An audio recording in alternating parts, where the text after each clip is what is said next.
Kuidas hinnata senist valitsuse ja omavalitsuste koostööd pagulasküsimuses?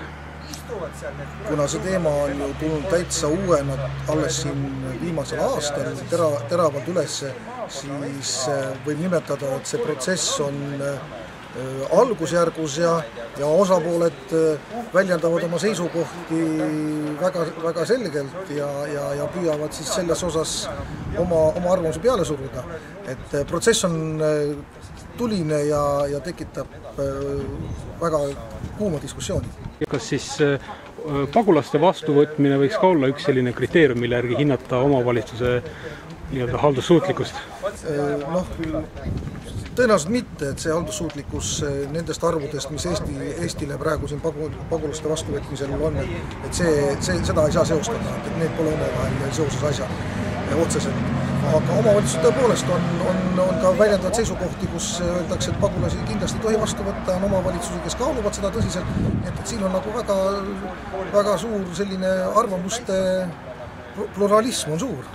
Kui palju siin on mängus kohalikku poliitikat ja kui palju on sellist lihtsalt kainet kaalutlust, et kas me oleme võimelised neid vastu võtma või mitte? Või on pigem see, et kas me tahame või lihtsalt ei taha? Eks ongi piirkondades erinevad, ongi omavalitsused, kes ütlevad, et me ei soovi poliitilistel põhjustel, on omavalitsused, kes ütlevad, et me nagu väga tõsiselt kaalume seda teemat ja on ka see, kus öeldakse, et selle vastuvõtmisega ei saada hakkama, et ongi reaalsed põhjendused ka, et teie poolt välja pakutud variandid on kõik on töös.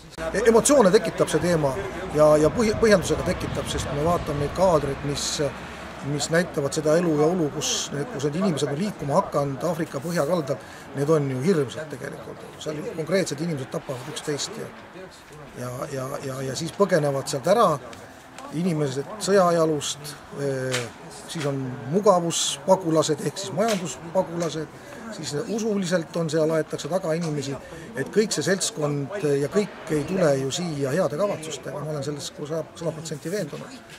Aga nüüd, et välja siis selekteerida need, keda me peaksime aitama, keda kiusatakse taga või seda, et see on väljakutse kõigile.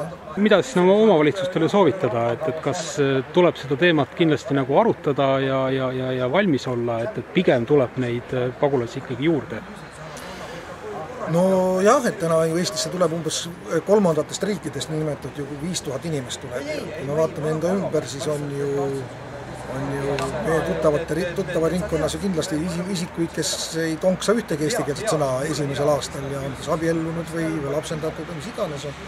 Et omavalitsused peavad seda oma kogukondadega arutama ja leidma siis selle kogukonnale hea lahenduse, aga meie ohud on ju ka idas tulemas, et idarahvad on ka rännanud ju mõõgaga ja ilma mõõgata.